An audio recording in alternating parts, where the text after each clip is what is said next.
Saya nggak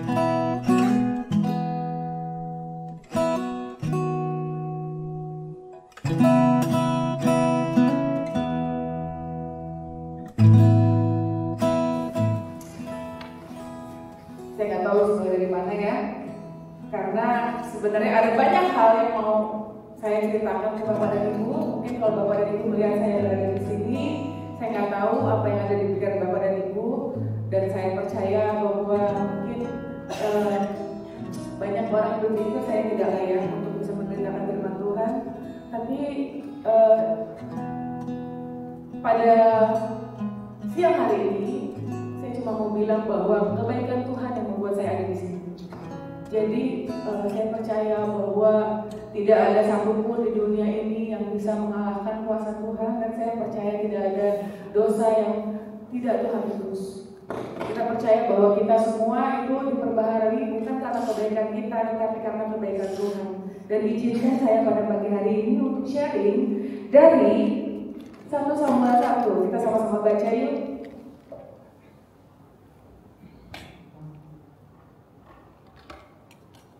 Nanti terakhir baru saya sharing. Jadi yang pertama kita mau baca dulu. Kita mau baca dari 1 Samuel 1. Mungkin kalau bisa ditampilkan di depan, boleh. Oke. Saya akan membaca dari kitab terjemahan baru. Lahirnya Samuel.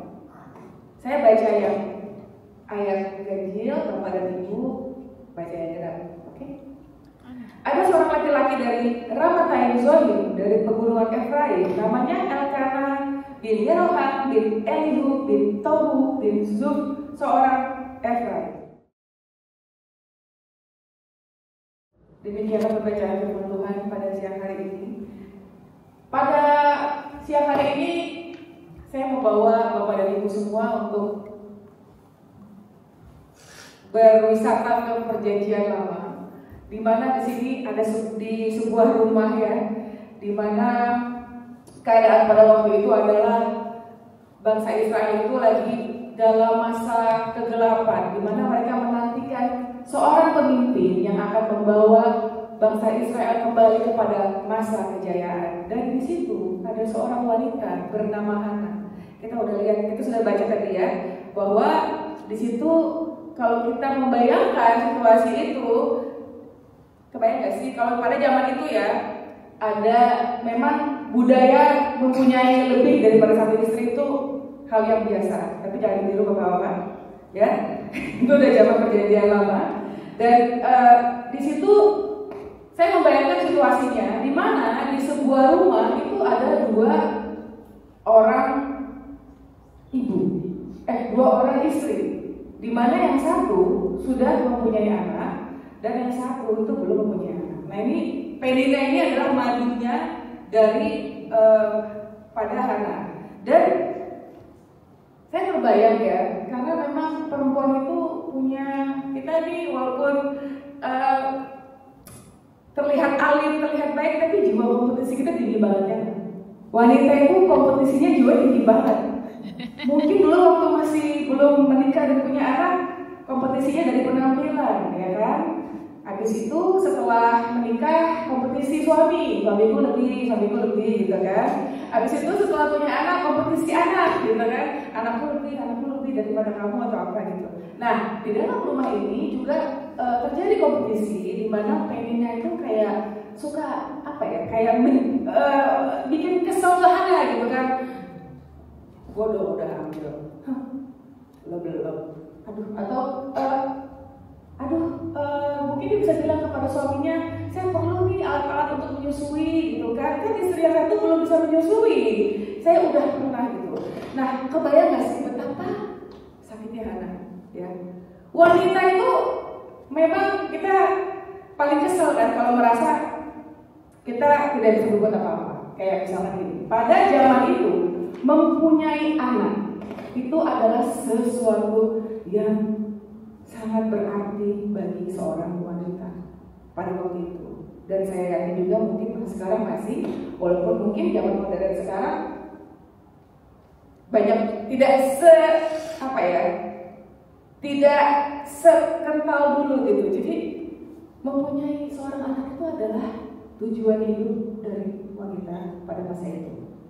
Dan terbayang di rumah itu Hana tidak bisa memberikan anak kepada suaminya, katanya sangat hancur. Tapi di sini kita melihat suaminya bilang, udahlah, nggak usah sedih, kan ada saya, ya kan? Apakah saya itu lebih berharga dari 10 anak? Ini memang kalau laki-laki cenderung logis ya. Kalau suami-suami biasanya kita melihatnya sebagai seorang, kita melihatnya dari sisi wanita kayak, kok nggak sensitif banget sih? Kok membandingkan kamu sama 10 orang anak? Suaminya bilang, aku ini lebih berharga loh dari 10 orang anak. Mungkin katanya adalah gini, udahlah, aku tetap mengasihimu kok. Walaupun kau tidak punya anak, aku tetap mengasihimu. Tapi hanya tetap nggak, kata-kata dari Elkanah tidak bisa menenangkan hatinya, tidak bisa membuat dia berhenti berharap kepada Tuhan. Sampai akhirnya dia berdoa di bait Allah. Sampai Imam Eli menyangka dia sedang mabuk. Mungkin kalau kita bayangkan di situ, dia berdoa sampai tidak ada suaranya lagi. Ya, kita kalau berdoa itu kan, kalau kita dalam kondisi yang biasa-biasa aja, kita pasti berdoa setiap pagi ya, mau makan kita berdoa. Tapi kalau kita berdoa karena hati kita yang hancur, bisa dikatakan mungkin tidak ada kata-kata lagi yang bisa keluar dari mulut kita. Sampai Imam Eli menyangka, kenapa kamu mabuk? Ada kemungkinan pada masa itu mungkin banyak orang yang mabuk berdoa di situ. Ya, banyak orang mabuk nganggur berdoa di situ. Dan Imam Eli menyangka Hana sedang mabuk karena dia tidak berkata-kata dengan bahasa yang dapat dimengerti. Disitulah ada sebuah hati yang hancur, ada sebuah perasaan yang udah tidak bisa berkata-kata lagi, ya. Dimana mungkin pada waktu itu satu hal yang ada di pikiran Hana itu hanya pengen punya anak, gitu. Bahkan mungkin tas Hermes atau tas Chanel tidak bisa menghiburnya, ataupun mansion, nggak tahu daerah paling merek mewah di Melbourne di mana ya? Di mana? Di Turek mungkin Elkanah itu kaya, dia bisa kasih, udahlah, kamu nggak apa-apa deh, kamu saya kasih mansion di Turek gitu ya, yang rumah berapa lantai gitu biar kamu senang. Tapi tidak, Hana tetap meminta seorang anak kepada Tuhan. Sampai akhirnya Hana berkata begini, Tuhan, kalau aku bisa hamil, aku akan mempersembahkannya kepada Allah. Kebayang gak di sini? Seorang anak yang diminta dengan hati yang hancur, seorang anak yang akan menjadi segala-galanya bagi Hana. Tapi dia bilang begini, Tuhan, waktu anak itu lahir, aku akan mempersembahkan dia kepada Allah. Untuk ibu-ibu, saya percaya bagian terbaik dari punya bayi itu adalah ngurusin bayi. Ya kan, mungkin mengurus bayi itu bukan hal yang mudah, tapi mengurus bayi juga sesuatu hal yang membuat kebahagiaan. Ya, mencium bau bayi, setiap pagi melihat bayinya mulai senyum-senyum, terus nyusuin bayi, ada bonding antara bayi dan ibu, melihat dia tumbuh besar, jalan pertama kali, jatuh pertama kali, gitu kan. Tapi Hana siap untuk kehilangan itu semua.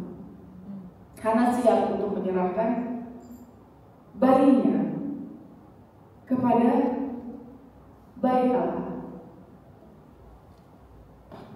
Dan dia menyerahkan anaknya kepada Tuhan.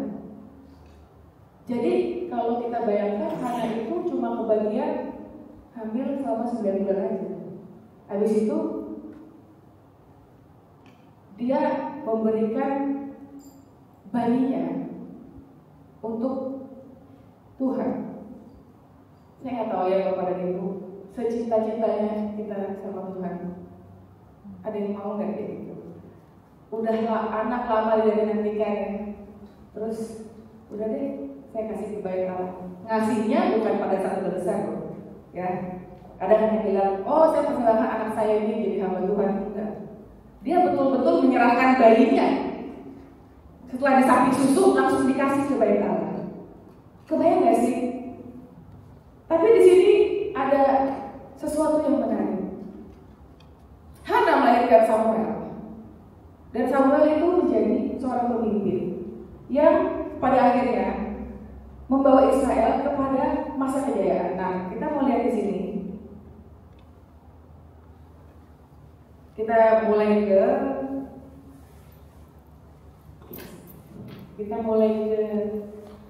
halaman kedua, boleh? Oke. Di sini Samuel melambangkan Kristus. Melambangkan Kristus yang dikorbankan untuk dosa kita. Samuel itu pada akhirnya akan membawa bangsa Israel yang tadinya lagi dalam masa-masa kegelapan, kalah melulu, kalah perang, terus mereka menantikan seorang pemimpin.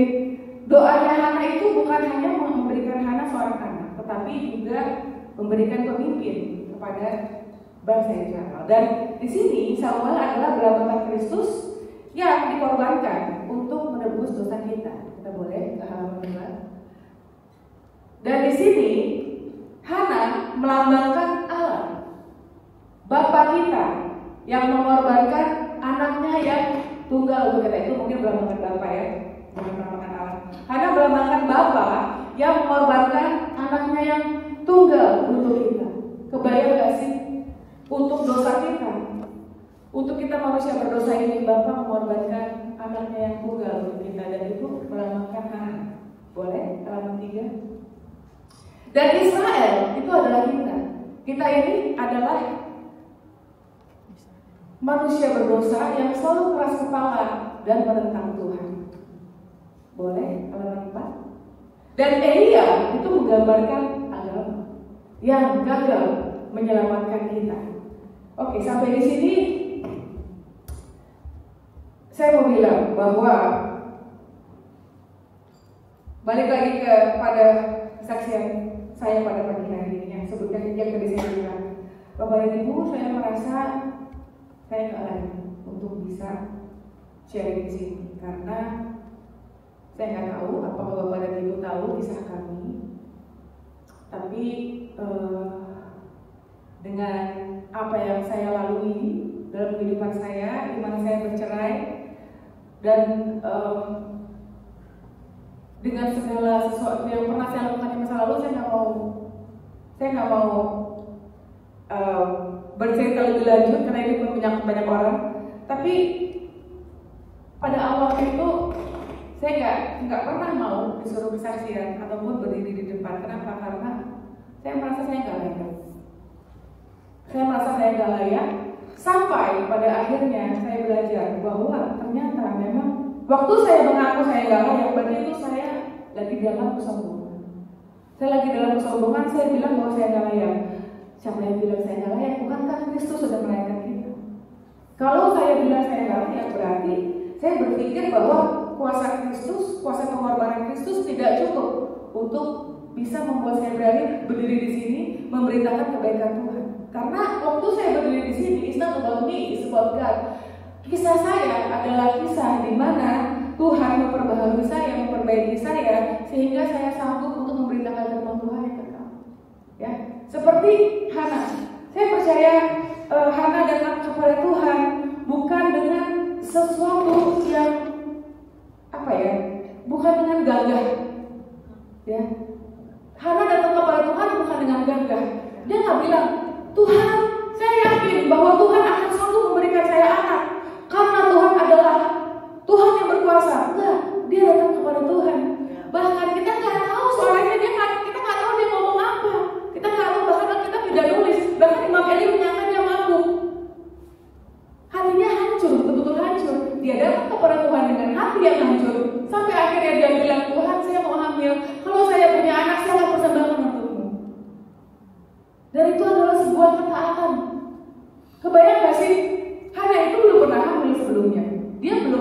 bagaimana caranya mengandung 9 bulan dan melahirkan anak. Dia belum tahu. Ini bukan anak yang kedua ya, ini anak yang pertama. Karena wanita itu kalau hamil yang melahirkan hormonnya berubah. Mungkin waktu dia sebelumnya dia janji sama Tuhan, kalau janjinya itu tidak dia tepati, saya sebagai manusia sih mengerti. Dulu waktu belum punya anak, waktu sudah punya anak, dia lihat bayinya, kebayang gak sih hatinya kayak gimana? Anak yang dia nantikan itu lahir. Dia lihat mukanya, wajahnya, hidungnya, oh kupingnya kayak aku ya, tangannya kayak bapaknya gitu kan. Tapi dia ingat janjinya, aduh saya harus berikan ini. Dan di sini ada sebuah pesan bahwa kalau kita melihat bahwa Hana mendapatkan anak, itu dari siapa? Dari Hana mendapatkan anak dari Bapa, dari Tuhan. Kebayang? Dia mendapatkan anak dari Tuhan dan kemudian dia mempersembahkan kembali anak itu kepada Tuhan. Anak itu bukan punya dia, tapi anak itu punya Tuhan dan dipersembahkan kembali kepada Tuhan. Waktu Tuhan menutup kandungannya anak, kita bisa bilang, kenapa ya Tuhan menutup kandungannya anak? Waktu Tuhan menutup kandungannya anak, ada sesuatu yang mulia sedang terjadi, yaitu hati Hana diperbaharui. Ketaatan Hana itu menjadi sangat berarti. Sebelumnya mungkin Hana bisa bilang, aku mengasihimu Tuhan, tapi tunggu sampai hal yang begitu berharga disebut daripadamu. Apakah kau masih bisa bilang bahwa engkau mengasihi aku dengan sekali lagi? Ada sebuah kepasrahan di sini, kepasrahan yang bukan kepasrahan mental yang membeli dan bilang bahwa ketidaksanggupan, bukan. Sebuah kepasrahan mengakui bahwa Tuhan adalah Tuhan yang berdaulat. Tuhan tidak jahat dengan menutup hatinya, tapi Tuhan membuktikan hatinya. Hana diberikan kesempatan untuk bisa membuktikan cintanya kepada Tuhan. Hana diberikan kesempatan untuk pasrah total kepada Tuhan. Karena itu kita tidak akan pernah bisa merasakan kepasrahan total sampai kita berada dalam situasi yang kita merasa bahwa kita tidak akan pernah bisa keluar dari situasi itu. Sampai di sini, semoga Bapak dan Ibu bisa mengerti. Karena saya juga pernah mengalami sakit dan saya merasa pada waktu itu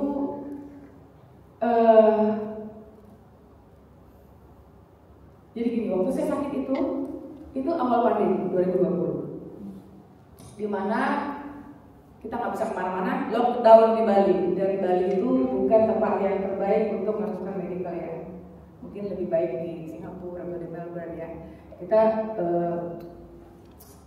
Kita terperangkap di Bali, nggak bisa kemana-mana, sehingga akhirnya pengobatan pun hanya di Bali. Dan pada waktu itu kita baru bangun rumah, dimana kalau habis bangun rumah kan, ya lagi bokek lah istilahnya gitu ya, jadi kagak ada duit gitu. Dan memang pada saat itu ada kepasrahan dalam hati saya yang saya nggak pernah punya.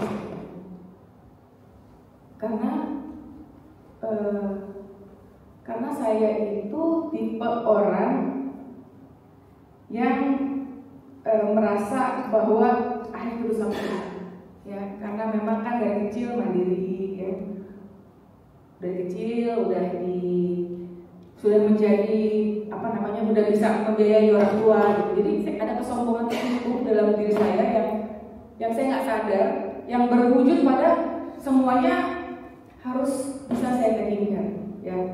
Saya harus bisa atur semuanya, saya harus bisa cari uang gitu segala macam, pokoknya atur semuanya. Pada masa itu saya kayak berada dalam sebuah kepasrahan, tapi juga sebuah penyalahan. Jadi kayaknya Tuhan kayak mendidik saya dengan sakit saya itu.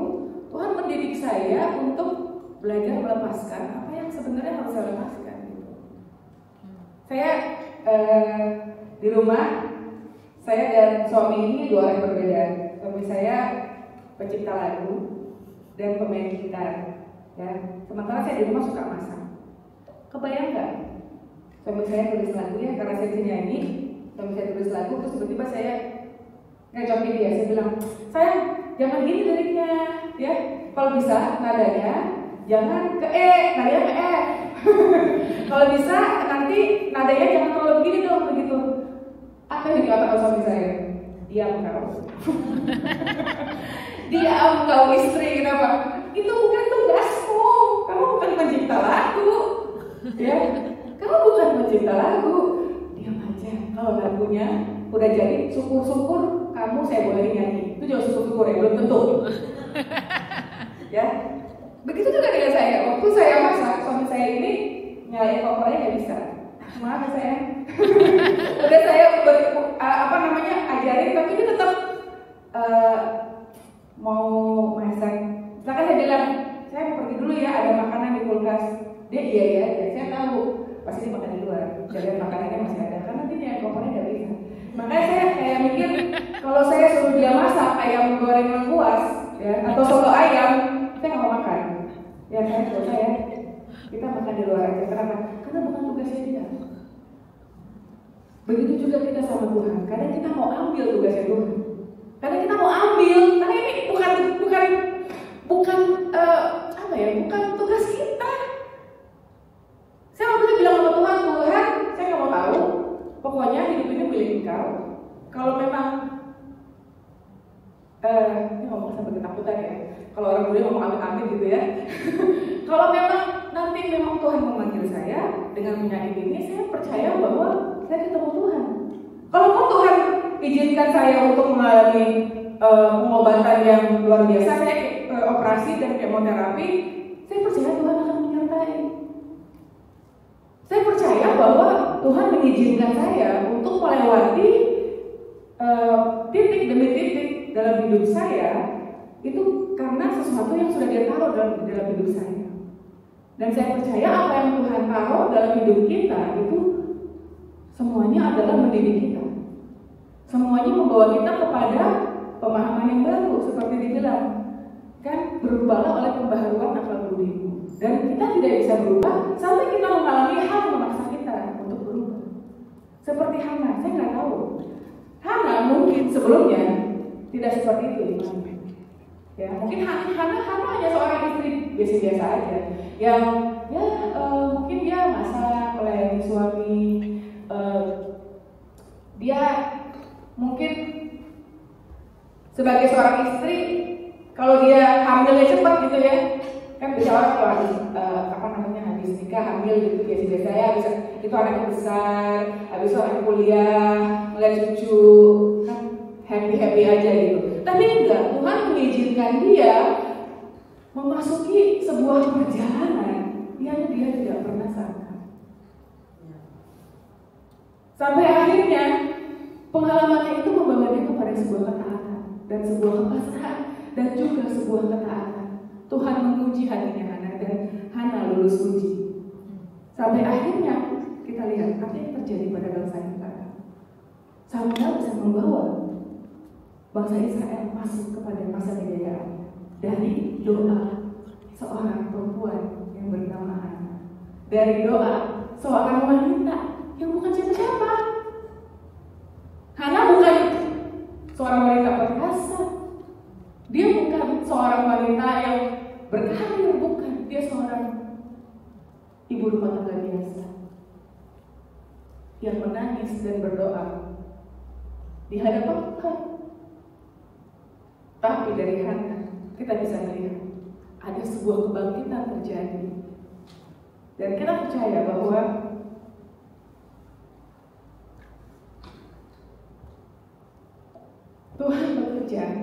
dalam segala sesuatu untuk mendatangkan kebaikan buat kita. Amin.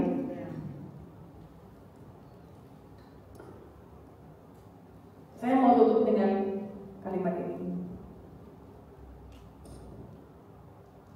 Tuhan yang berdaulat memakai kandungan Hana untuk tujuan yang lebih mulia. Pada awalnya Tuhan menutup kandungan Hana, daripada akhirnya Tuhan memakai kandungan Hana untuk tujuan yang lebih mulia, yaitu kelahiran Samuel yang akan menjadi pemimpin yang dirindukan oleh bangsa Israel. Dan keberdosaan kita, keberdosaan manusia menjadikan salib Kristus lebih mulia. Kekejian kita menjadikan Bapa mengirimkan anaknya yang tunggal sebagai tanda Tuhan mengasihi kita. Dan tidak ada obat hati yang lebih ampuh dari pengampunan dosa kita. Dan kita mengampuni bukan karena kita sanggup, tapi karena Bapa sudah mengampuni kita, sehingga kita bisa lebih dekat lagi kepada Bapa. Dari Hana kita belajar, dari sebuah kesederhanaan, dari hati yang terluka, ada sebuah kemuliaan.